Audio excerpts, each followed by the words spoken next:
soit enseigné chez les scientifiques, et il faut que tous les débats, toutes les opinions soient évoquées. On ne peut pas se permettre d'avoir un seul point de vue. Pensez-vous que c'est en contrepartie d'une loi qui ne peut pas faire? Vous savez, le Conseil constitutionnel a très clairement dit que la liberté d'expression empêchait que l'on puisse sacraliser l'histoire dans une loi. La loi n'est pas faite pour figer l'histoire.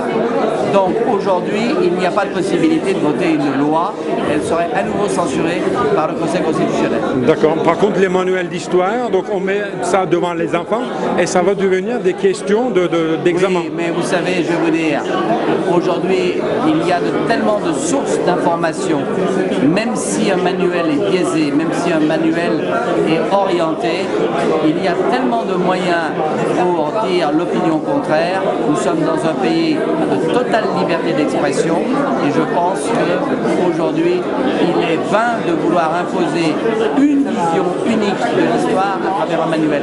Mais c'est important et je ne connais pas les manuels qui sont aujourd'hui incriminés, mais ce qui est certain, c'est qu'il faut qu'il y ait de la diversité et je suis prêt à questionner le ministre de l'Éducation nationale pour que le débat soit ouvert dans les manuels d'histoire. D'accord. Et vous le ferez ça quand à peu près Moi, je peux très bien poser une question très rapidement et j'ai toujours fait ça et je vais continuer à le faire. Bon,